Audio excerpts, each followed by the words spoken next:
So, my brother, it's good to see you, man. I'm appreciating you. Thank you. Yeah. Thank you so much. Thank you for inviting me. I know I ambush you. I just ambushed you and stuff. And he's a guy where I can just call anytime.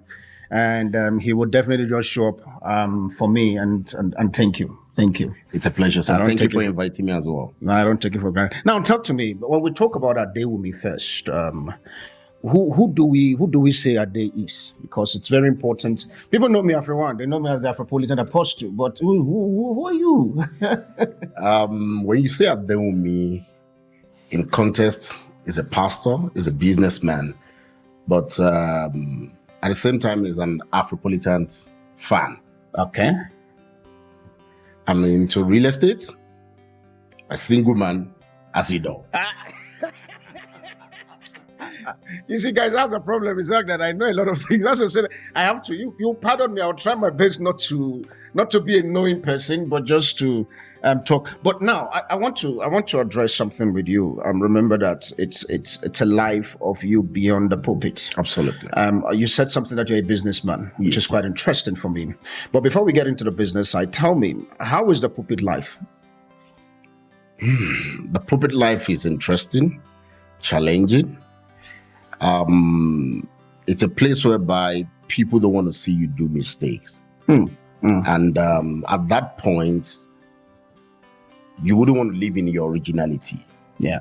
And at the time, at any point in time which you decide to live in your originality by saying, no, we are pastor at the same time, we are human. People tend to see you like, no, being a pastor, you should be an angel.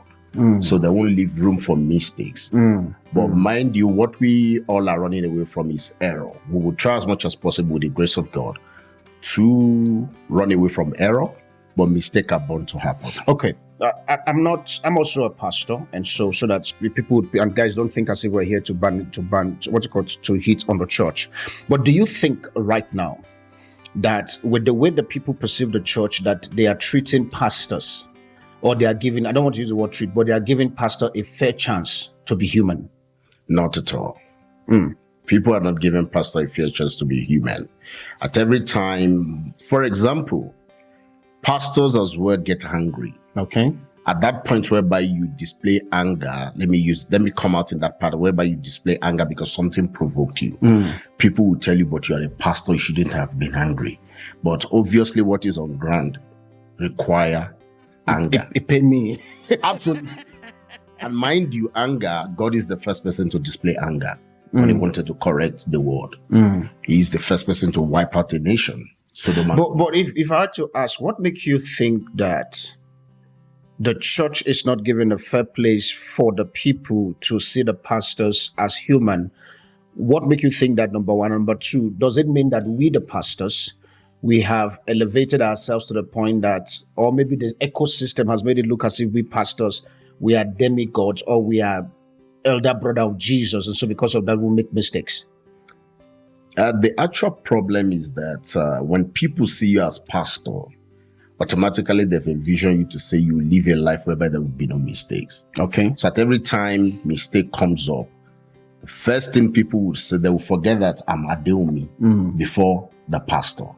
The first thing they'll say, but he's a pastor. But in the pastor, they say man of God. The man comes before the God. I hear you. So they don't want to see the man in it, but they just want to see the God. But I pray that God will help us all in Jesus' name. Amen. All right. I think I don't want to talk more about the pastor side and stuff. You just said something to me that you're single, uncle. Seeing a pastor who is single running, doing the ministries of God, I don't know. I think you need to say some certain things there because I'm married, and so I don't know the kind of devils you experience. My devil is different from your devil. Absolutely. How do you manage being single and also being on the church side? Because I'm still going to go on the business side, because the business side for me, it's what is core about the AfriOne Show, just to show people that behind the fact that there's a pulpit of this very particular place, there's also a outside of the pulpit experience. But before we get there, how do you balance being single?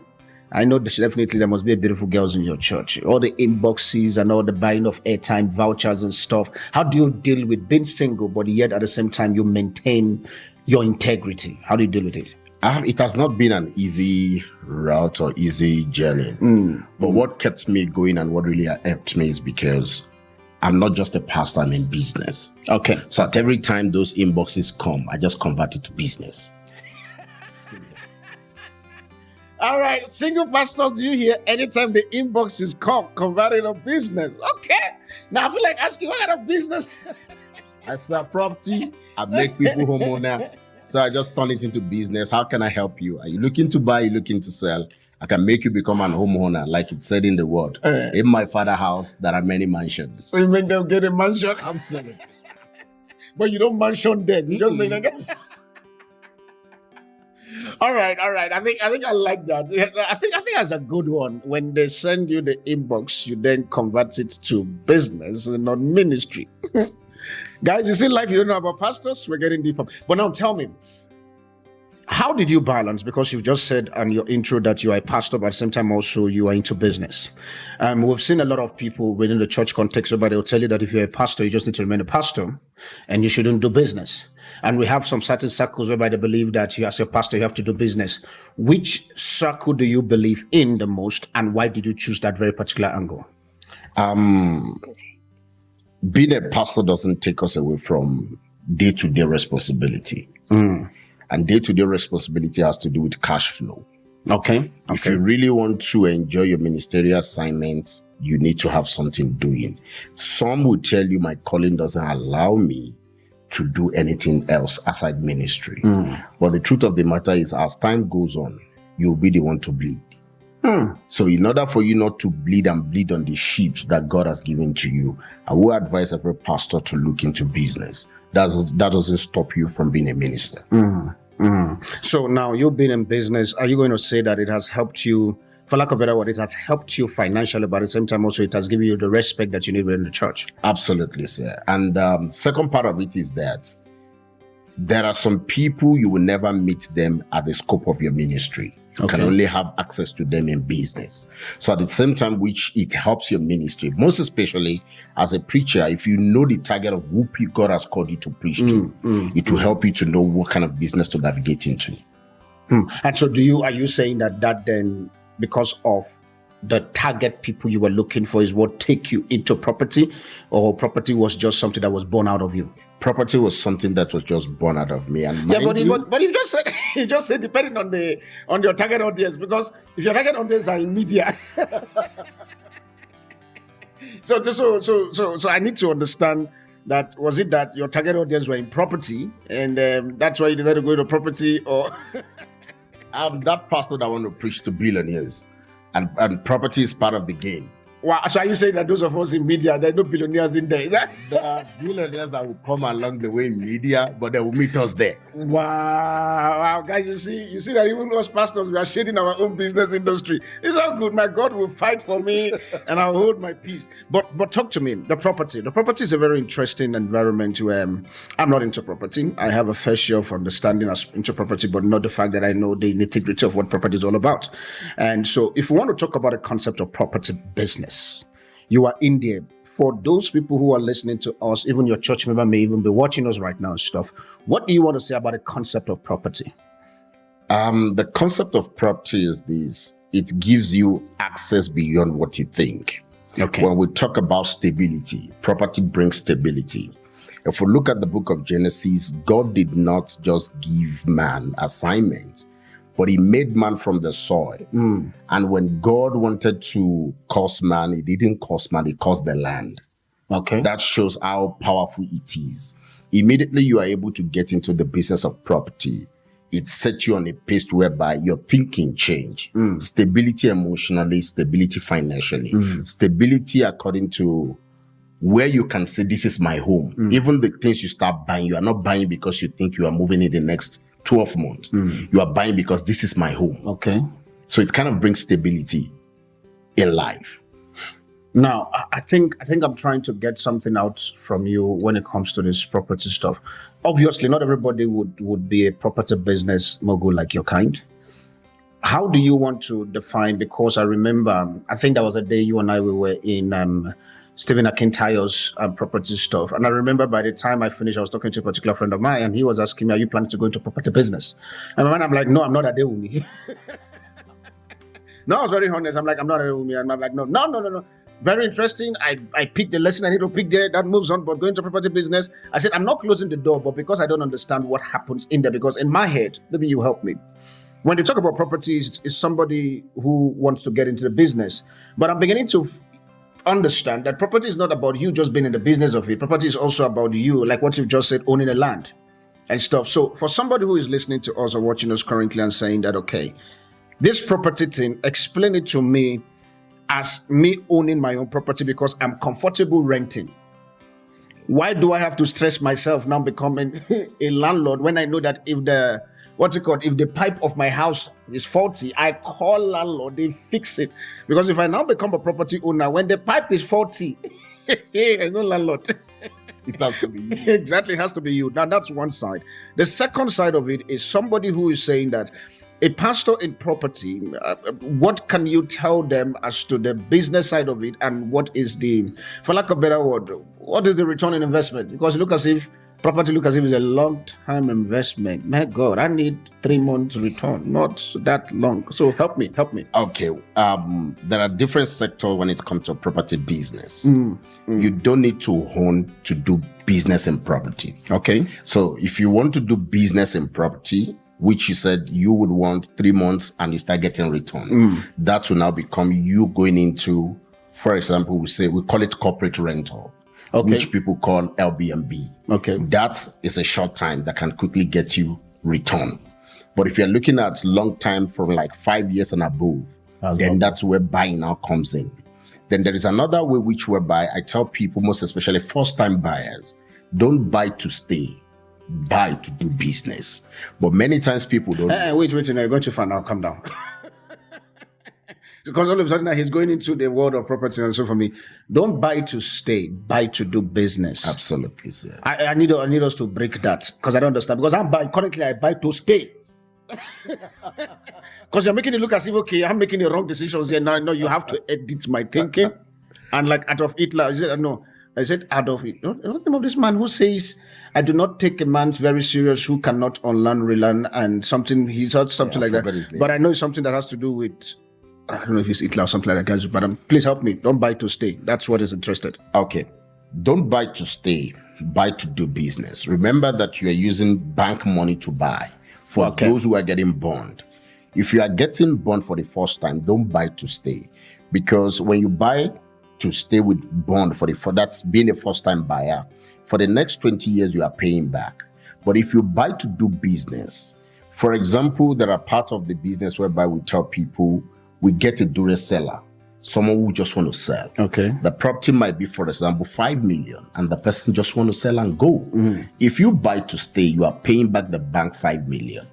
But if you are buying to stay, there might be cottages at the back that can fetch you more money. Okay. And even the main building will fetch you more money. So if you buy such a property, you have another good chance. In the next 6 months, you can buy the one to stay.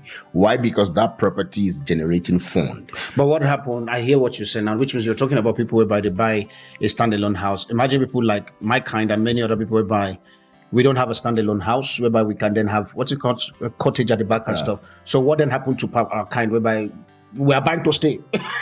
Because you don't expect me to rent one of my house that I'm saying inside the house. That's too risky. The issue is this, why I even advise many people to look into standalone. But here in South Africa, people will tell you standalone is not safe. There is nowhere that is not safe. You just need to know the area you are buying into. Okay. Everywhere is safe and everywhere is not safe. It just depends on the environment and the communities you are buying into. The reason why I always advise people to run away from buying clusters or buying units. Number one, you are paying back the bond and you are still paying corporate body or body corporate rather. Body corporate, sometimes even the bill they'll bring to you is even more than your bond. No, true. I agree. So that on the other side, now literally you are paying 2 bonds. One to the bank, one to the body corporate. But if you are staying in a standalone property, you are only paying back the bond and you are paying municipality. Okay. You are the alpha and the omega of that space. Whatever you decide to do, in as much as you got the approval of municipality, you're good to go. So which means you will advise an average, I'll lose the word, an average members of your church, or probably an average person who is currently listening, not to buy units, but to buy a standalone house. And that's interesting. Now, for somebody who wants to buy a standalone house, There are factors to consider in buying a standalone house. What are those factors? The factor to consider is look into an area that has a boom gated area. That is more safer than an area that doesn't have a boom gate. Boom gate, yeah. Because that control who goes in, who comes out. It's more safe than an open area.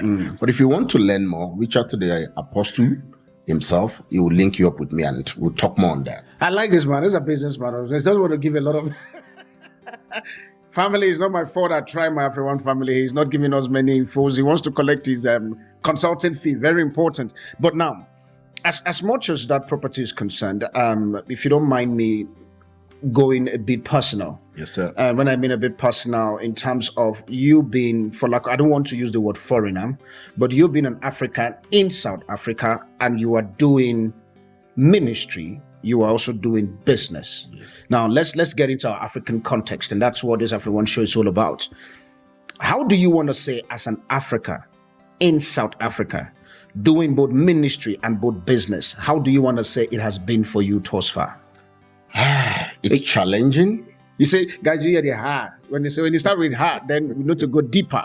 It's very challenging. Number one is that some areas you get there, when they get to know that you are a pastor, they don't want to do business with you. But the reason why I've kind of said to some people, why do you think pastors are not good in business? They say pastor come to business space with this mentality of everyone serve me in church. Okay. So ability to balance the equation is what many pastors are lacking. Okay. So in business, I will not tell you I'm a pastor. I just want us to do business. As time goes on, you will find out that I'm a pastor, I'm a preacher. Then it's kind of softening the pedal with people because I've kind of put the business in front first before you get to know I'm a pastor. On the other side, being an African in South Africa, most especially where we came from, everyone sees you like you just want to disappear with your money. Everyone sees that you're going to disappear, and they feel as if you are load shedding stage 6. Absolutely. But all right, for those who are outside of South Africa, you want to ask what is load shedding? Load shedding is we have a company called Eskom in South Africa, where they just wake up in the morning, they just shift the light, electricity, and so they have stages. So, for example, stage 1, they would take. I think there is stage 1 whereby there is no light. They don't take light. Then stage 2, they will take light like twice. Stage 3, they take light like 3 times. So it's like that. But now the thing there for me there that I really want us to look into, being an African in South Africa, do you think, and please be honest, we have a reason why this show is open so that we can conscientize the minds of the people out there. The truth of it is the fact that if conversations like these are not being on the table, clearly the average people who needs to be able to, for lack of a better word, reformat their mind to see possibility may not. Now, my question to you back is this. Being in South Africa, as an African from the western side of this very particular continent, operating a ministry, running your own business, do you want to say that the policy thus far has been very accommodating to you? And if it has not been accommodating, what do you think what do you think needs to happen to make it a fair play for all Africans? Remember, for lack of a better word, you are just a signpost that I'm using at the moment now to discuss the real problem that Africans are facing in the diaspora community. It has been an ups and down game. Why? Because many of the Africans are in South African with genuine hearts. To do business genuinely. True. To generate revenue for the government and to make profit for themselves. Say that part again. Say that part. Very important. Generate revenue for the government and to make profit for themselves and for the business. They hear that part. We are here to generate revenue. We're not. I like this. Okay. But if the government or the system is not giving us space, the indigenous cannot do it alone. No country survives without foreigner in it. Most especially those who have the heart of the nations at heart. No country survive without foreigners alone. I mean, without foreigners, especially those who have the interest at heart. That's a clincher. Continue. So, but the problem we are facing in the nation here is that being an African in South Africa, you came here, you've even spent money to go to school here, you've paid tax, and every other thing you do, you are still paying. And you start a business and you are really genuine about it. But because you are an African in South Africa, to them you have come to take their job. Let go. But we are not taking job. We are creating jobs in order to employ both foreigners and indigenous. Give us the space and we'll push South Africa beyond America. Now, the thing there is, I like that statement you say that there is a mindset of taking jobs. Do you want, and hear me, it's your personal opinion, and it has nothing to do with the show. Please mark it. It has nothing to do with the show. It's his personal opinion. I also have my own personal opinion, which I'm going to put on the table. Now, do you want to say, in terms of the mindset of the people, I'm not saying generally, I'm not saying all South Africans, I'm not saying all Zimbabweans, I'm not saying all Congolese. Remember, we're looking at it from the African context. Absolutely. Everybody is a foreigner in one country or the other watching this very particular program. Now, are you saying that the reason why the ecosystem, it's the way it is, it's maybe it is powered by the government or powered by the people? The government is the people. The people is the government. Okay, I hear you now. He's a politician. I have to break it down. Because he's trying to dodge these bullets. I say, lie, I must get it. I know the government is the people is the government, and that's what democracy is all about. Absolutely. But when I'm talking about the people, I'm talking about the people who are on the street or the people who had no knowledge of what the government is all about.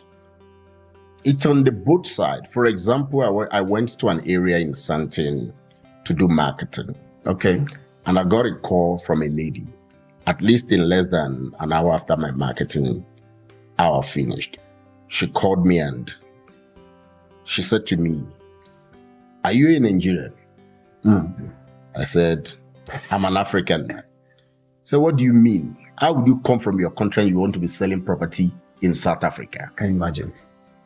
Shouting at me on phone, and I said to her, my response was, "Thank you for calling. At least you got my letter that tells that someone knows that I'm working in that area." And the next thing was she began to shout, "If I ever see you here again, I'm going to shoot you. I'm going to do this. I'm going to do that." Then I said to her again, "Thank you for calling. It shows that you've got my identity that I'm into property business." So if we look at that, we'll get such of that along the way in the business. But if you are not tough enough or strong enough, I didn't come to your gate or to your door to create problem. I'm just showing an awareness in an area that I'm in this business. Instead of you to call me and even applaud me by saying, "Well done, I saw your job, but I'm not selling at the moment," or "I've got someone who wants to sell." But the hatred towards is a foreigner. Trigger that to say, "You came from your country, you want to be selling property here." I'm not coming to sell your property if you are not willing to sell. True. I'm just creating an awareness to let you know I'm in the business. So on the government side as well, if such a person is in the parliament, she will want to close more door for foreigners to say they cannot sell property in South Africa. That was why I said the government is the people and the people is the government. I mean, that's a huge one. I think I'm still stuck in the fact that, and I'm going to say this, I remember my years in Dexterity when I was running Dexterity Radio. I think it was my early days. It's quite interesting where most times when I think of that very particular story, I just laugh. What happened? I invited a particular young man. I use the word young man because at that time he was in his 45. And invited a particular young man to come to the studio for an interview. And literally the guy is from Soweto. Please guys hear me. I'm not generalizing Soweto. Please hear me. So when I invited this guy to come in, and I remember we were having the interview. I remember it was on a Thursday because I was running a Thursday show that very particular time. And so it was a Thursday I invited the guy. So we now started talking about the whole issue of the whole issue of doing business in South Africa and what is its possibility and all of that. And it was quite interesting how the guy changed the whole narrative to make it look as if me, Darlington, get into his country and I made him not to do Dexterity. Now, this is what he said. He said, "You came into my country. I should have been doing this business that you are doing, but you took my job." Now, this is, and guys, hear me, I'm being honest. This is what he now says. This is what I now ask him. I said, "Please, sir, how old are you?" He said, 45. And that time, I think if I'm not mistaken, I was just about 7 years or 8 years in this country. I said, "You are 45 years old in this country. I am in your country for 7 years. Now, you are telling me that for 45 good years of your life, I came in 7 years to take your job." And literally, Dexterity at that moment was literally less than 2 years. No, 1 year, because I remember I was operating it from the house at that moment. It was literally less than 1 year. And you are attacking me, which means from when you were 44, before you become 45, it was that same period I started dexterity. Why didn't you start? And guess what he says? He said, because as I was thinking the thinking. Guys, you don't understand what now, but this is I'm sharing this because it's the reality of what Africans we face in diasporas where we find ourselves. Now, my part that I want to ask you, I like the story of the lady who you said called you and said to you that if I ever find you here as an African in South Africa doing business, doing proper business, I'm going to shoot you. I know that you gave the lady a diplomatic answer, which is good. How does that make you feel? And please be honest. Honestly, it grieves my heart. Number one thing why it grieves my heart is this. Many Black South Africans don't even understand property, how to buy property, how to enrich themselves or to make wealth through the bank money. The white folks understand it. We, the Africans in the sector of the business, are the ones who saw the loopholes. I've rescued a lot of South Africans from losing their properties. I've helped people to use bank money to make themselves rich in the game of property. But it takes someone who is from African, who understand the loopholes in the business. To them here, they just go into the bank, okay, I'm qualified, I want to buy. They buy, and the next 20 years, they are still paying the bond. The same white folks will go there and buy 2 to 3 property on the same one approval. But the blacks are not aware. So it kind of grieved my heart to say, we didn't come into the business to take away your job. We've come into the business to even help you to become more wealthy. But if you are But you see, I hear you. You see that statement you said, and that is what we need to get into the mindset of what you called the host country. Because I don't want to make it look as if, and guys hear me, I don't want to make it look as if we're trying to target South Africa. It's because this show is done from South Africa, and we also have information around other different countries whereby they also have the same problems. So it's just the fact that South Africans, where we are right now, is just the base country. So please pardon us and just hear the lesson that we're trying to bring out of this. And I think I remember I once said something to a particular guy that I met about a few weeks ago, and we were talking about the whole concept of AfriOne and how we can be one African country. And hear me, this is what I said to him. I said, sir, with all due respect, I respect the fact that foreigners would have messed up your economy like you claim. I am not those foreigners. Absolutely. I'm a different species. And so please, on behalf of those foreigners, I'm sorry. And the same way I'm also talking to you right now, on behalf of foreigners who offended you and caused you pain, I'm sorry. But now this is what I then said to this guy. I said, whether we like it or not, no matter how much we still want to uphold that very particular pain, there comes a time that your children or your grandchildren will forget your pain and fought for AfriOne. So true. Now, I said, it will be a pain to be in your very eyes that African comes together to become one country, one United States country, when you have the opportunity to do it now. He couldn't understand. I said, okay, let me